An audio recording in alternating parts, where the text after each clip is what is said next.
Hello and a very warm welcome, viewers. You're watching Reset India with your host, Kriti Mishra. Our show focuses on all the key areas where resetting, revamping or restructuring is required to boosting India's economic growth prospects. The Standup India scheme, launched by Prime Minister Modi on 5th of April 2016, has been extended up to the year 2025. The objective of the Standup India scheme is to facilitate loans from scheduled commercial banks of value between 10 lakh rupees and 1 crore to scheduled caste or scheduled tribe or women borrowers for setting up a greenfield enterprise in manufacturing, services or trading sector. The government has taken various steps towards effective implementation of the scheme. These include provision for submission for online applications by potential borrowers through Standup Mitra portal, hand-holding support, intensive publicity campaigns, simplified loan application form, credit guarantee scheme, convergence with state and central government schemes wherever feasible, and also reduction in margin money. And to discuss the way forward, I'm joined by Mr. Devashish Dhar, Public Policy Specialist, Niti Aayog, and Mr. Mukesh Mohan Gupta, President, Chamber of MSME. Welcome to Rajya Sabha Television, both of you. And before we commence our show, some important insights for our viewers. So as on 2nd of March 2021, a total of 1,11,619 loans amounting to 24,985.27 crore have been extended under the scheme since inception. As on 26th of February 2021, more than 81%, that is 9,109 accounts with an amount of 20,749 crore have been sanctioned to women entrepreneurs under the Standup India scheme. An amount of 500 crore each was released by government in financial year 2016-17 and 2017-18, and amount of 100 crore in financial year 2020-21 towards the corpus of the Credit Guarantee Fund for Standup India. And now let's commence our show. And Mr. Dhar, coming to you first. As India celebrates the 5th anniversary of Standup India scheme, take us through the important features and also the achievements of this scheme. Yes, thank you so much, Kriti, for this elaborate opening about this scheme, and I think it covers most important aspects of the scheme. I think there are a couple of things that I do want to point out to the viewers about the success of the scheme. First is about the 80% of the loans have been sanctioned to the women entrepreneurs. I think that is really commendable, and is something that needs to be lauded, and the momentum needs to be carried forward. First thing. The other thing is that the government has continuously improvised on the scheme in the sense that how the margin money requirement was reduced from 25% to 15%, how agriculture and allied sector was brought into the ambit of the Stand-Up India scheme, and how the whole hand-holding support that is being provided to these entrepreneurs. I think that speaks for itself. And I did a rough back of the envelope calculation in terms of the recent numbers that I got, in terms of that the number of accounts are over 1,14,000 as of now, and the amount sanctioned is over 25,586 crore. So the average ticket size of each loan comes out to be around 22 lakhs. I think that speaks volumes about the success of the scheme in terms of that people are not getting the minimum ticket size that is being allowed under the scheme. It means that people are coming up with actual proposals. There's a lot of analysis being done in terms of creditworthiness of these proposals, and the amount is being dispersed. So I think it has emerged as one of the very important solution to provide institutional credit to underserved sections of our society. Thank you. Well, absolutely. And as you said, that the figures speak volumes about the success of Stand-Up India scheme. Mr. Gupta, tell us about the importance of extension of the scheme. Kriti. So extension is very important. And as Mr. Dhar was referring, there are two very major changes being announced by Honorable Finance Minister in the Union Budget 2021. One, as he rightly told, that margin money, which is the biggest problem amongst these SC/ST or the women entrepreneurs, because they have to put in a lot of money from their own source. It was 25%, now it has been reduced to 15%. That's a big relief under this scheme. Another very important point is that now the allied agriculture activities are also covered, because earlier the manufacturing and trading activities were covered, but these allied agriculture activities, if I can just elaborate something like beekeeping, poultry, sorting, grading, dairying, fisheries, or another food and agro products. These are also now covered under this scheme. The very important aspect of this scheme to me is that this scheme is for the greenfield project. What happens whenever we discuss with anybody about the banking loan, they say, "Arey, all these loans are available only to the large corporates, to the existing businessmen. Nothing is available to the new entrepreneurs, to the startups." This scheme is especially for the greenfield project. I suppose that is the beauty of this scheme, that see, this scheme is not available for the existing entrepreneurs. If you are already running some enterprise, this scheme is not for you, because this scheme is only for the greenfield project. And when we talk about the greenfield project, means the entrepreneur should not have any of the enterprise being run by them. This is the most important thing, because this is a general problem, general issue that whenever we talk about the startup, the women entrepreneur, the SC/ST, they always say that nothing is available to us. Everything is available to large corporates or to the existing enterprise. This scheme particularly, and another thing, very important thing, everything has been defined very clearly in the scheme, because this scheme is for the SC/ST and the women entrepreneur. And every bank, every branch of every bank is mandated to do at least one loan for SC/ST and one loan to women entrepreneur. Now, many times there is some problem that if anybody runs any business in a company or say partnership firm, most of the time, it happens that there may be one SC/ST candidate and there may be another partner or the director who doesn't belong to this SC/ST candidate. There may also be a situation where one entrepreneur is a women entrepreneur and the another partner or the director is a male partner or a director. What happens in that case? A scheme is so beautifully designed that everything is clarified within the scheme, that look, if the shareholding of the SC/ST or the women entrepreneur is 51% or more, it will be classified as an SC/ST or a women enterprise. So this is the beauty, in fact. Another very important aspect of this scheme while designing this scheme is, most of the time, another big problem, another big issues, another big complaint, these startup raise, that whenever we go to the branch manager tells, no, we are not considering these type of proposals. True. Sorry, we are not doing. No need to go to any branch. No need to go to any bank. Apply online. There are specific website, specific portals, namely udyamimitra.in or standupmitra.in. You please go there, log in. I suppose this will be very important information for the viewers, right, that now they don't need not to go to any of the branch.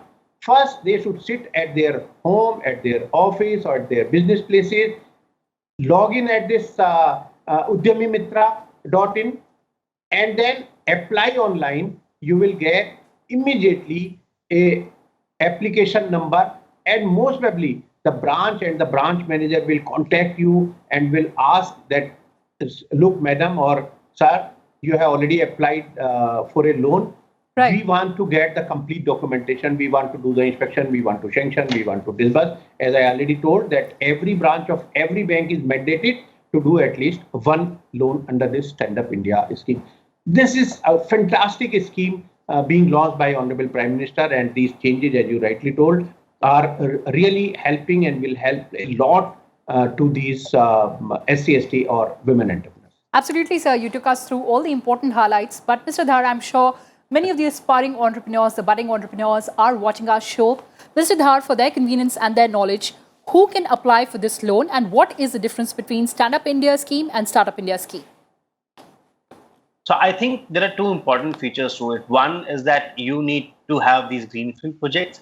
And I think for Startup India scheme, you can actually go for the brownfield projects as well. So I think this distinction is very, very important, that the greenfield projects are only accepted under the Stand-Up India scheme. And the other is you need to be part of two important sections that have been highlighted in the objectives of the scheme. One is that you need to be either part of the SC/ST community, or you need to be a woman entrepreneur for yourself to apply for it.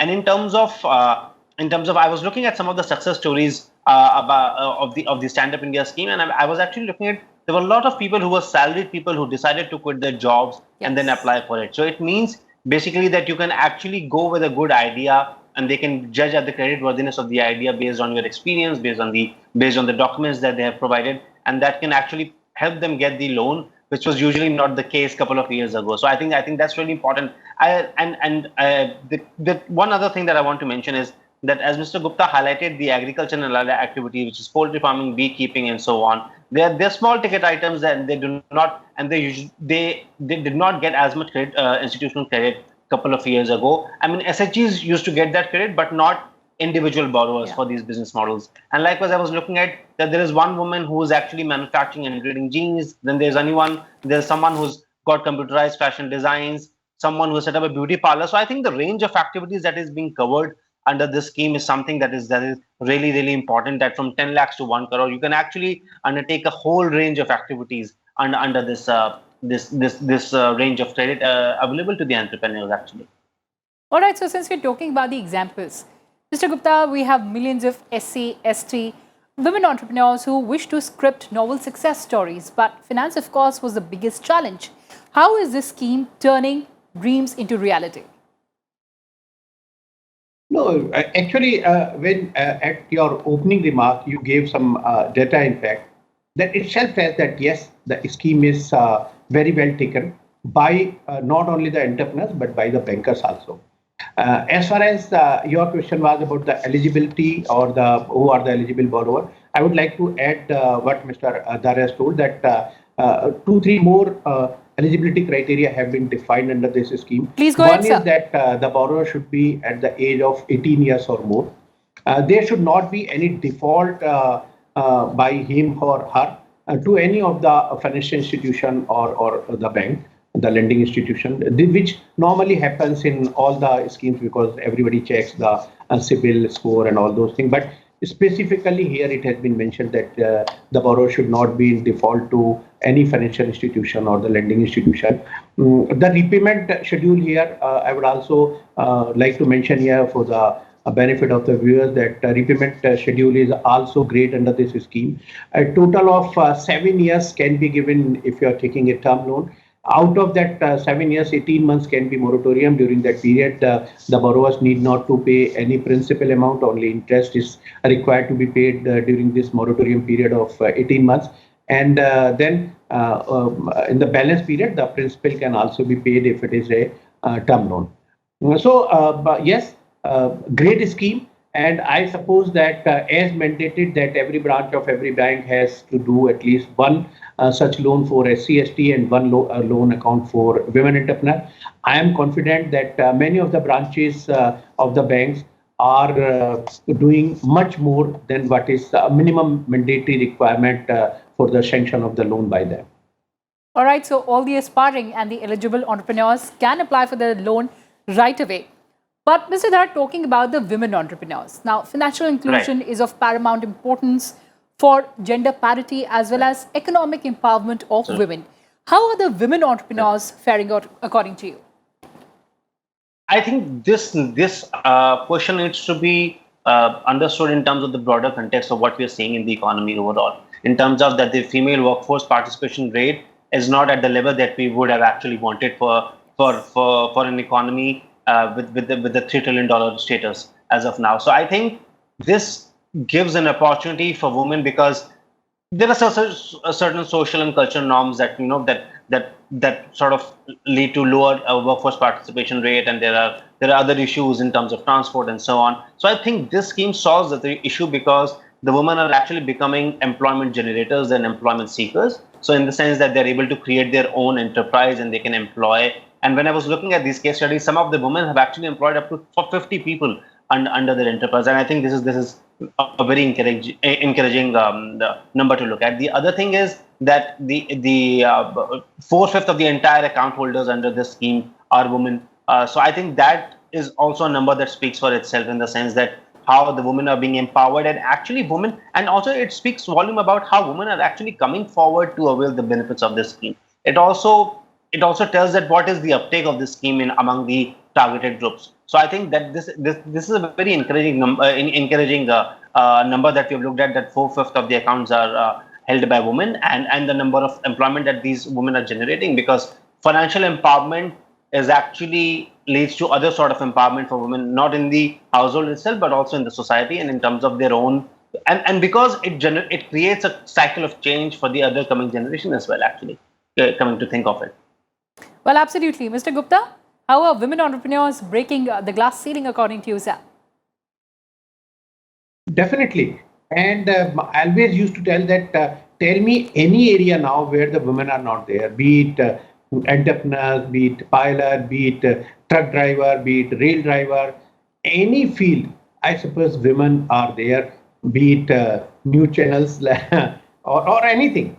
So women are definitely now self-reliant, self-sustained. So there is no doubt that today's women definitely, and I am confident that some of the women who might avail the loan under the Stand-up India will definitely and should be a global company in days to come. Sir, but one thing I wanted to... I want to add a point. Yes, here. Mr. Dhar, I'm go sorry, ahead.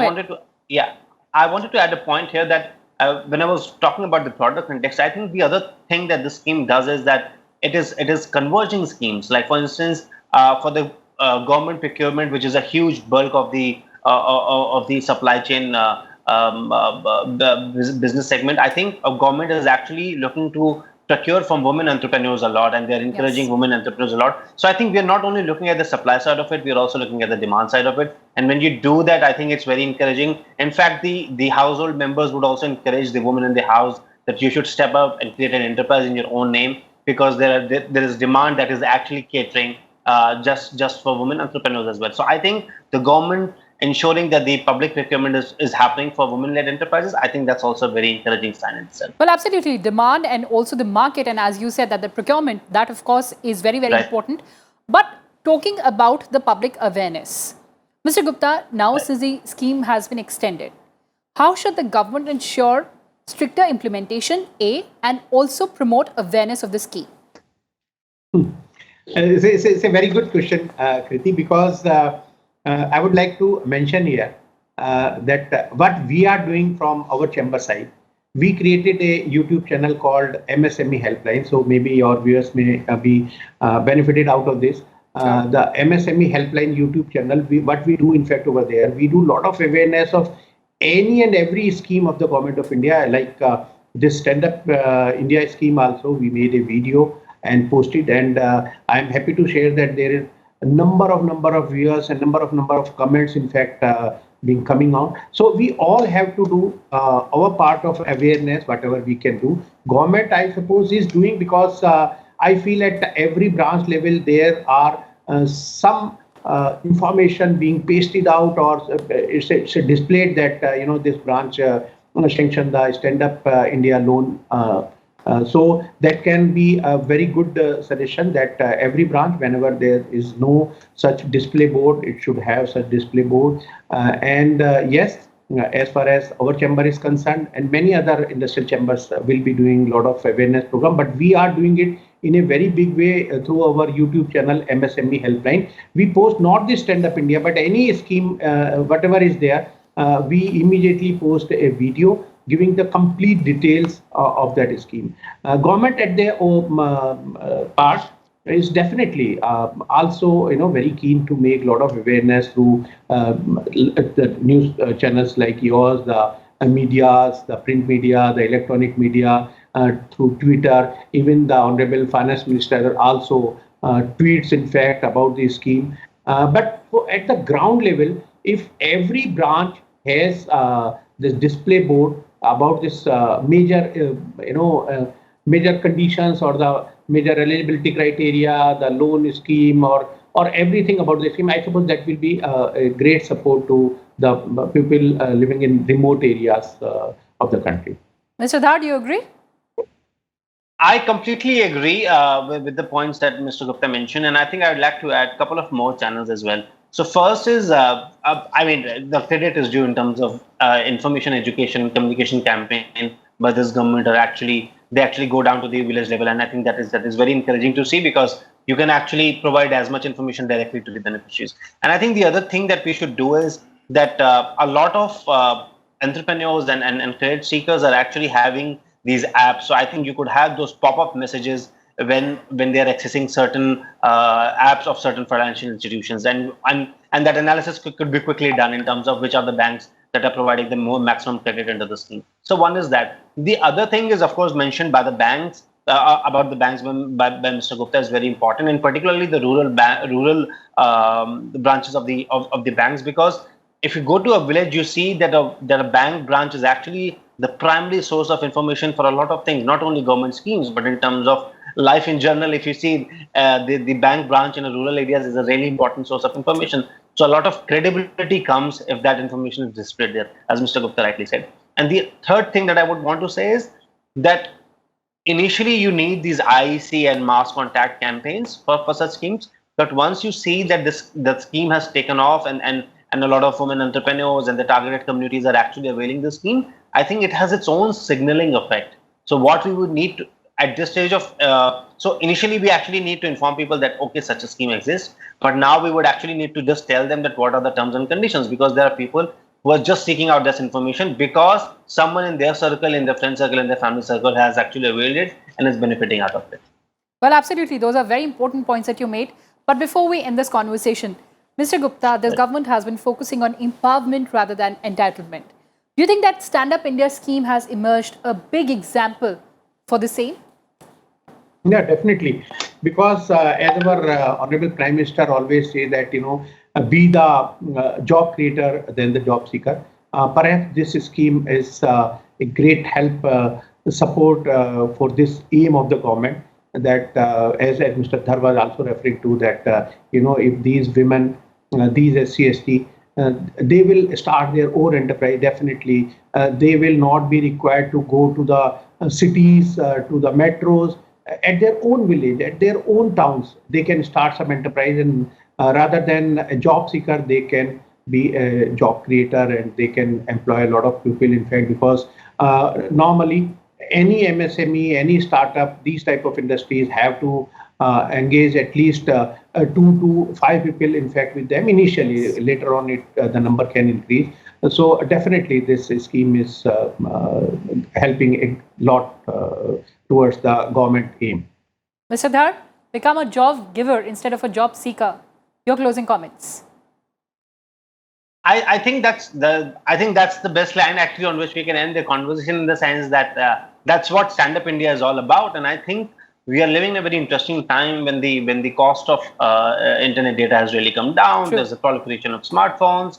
Then you have this online banking that is available. There is eKYC available, and there's a whole gamut of schemes that are available to you, whether it's Startup India or Stand-Up India or Mudra or Jan Dhan Yojana. And I think they provide the right ecosystem for people to be at home but still access institutional credit, which was sort of unthinkable even just a couple of years ago, actually. So when that happens, I think Indian population is brimming with great ideas. So there was never the dearth of it. There was dearth of access to institutional credit at reasonable rates. I think that is what this government is providing. And I think world is our oyster now, and we can go on and create as many enterprises as we want. And I would highly encourage the viewers to go and see the case studies that are mentioned on the website of this scheme. I think I learned a lot from those schemes itself, because those stories actually tell that they were employers, they were working at some at a certain wage, or they were salaried employees, or they were semi-skilled workers, but they actually left it all, accessed the credit, and set up their own enterprises. And I think these are happy stories, and I think they signal a lot of energy and enthusiasm in the Indian ecosystem going ahead. Thank you. Absolutely. There are several happy stories, and of course, opportunities are limitless. On that note, thank you so much for joining us. Well, that's all we had for you in this edition of Reset India. Thanks for watching and stay tuned.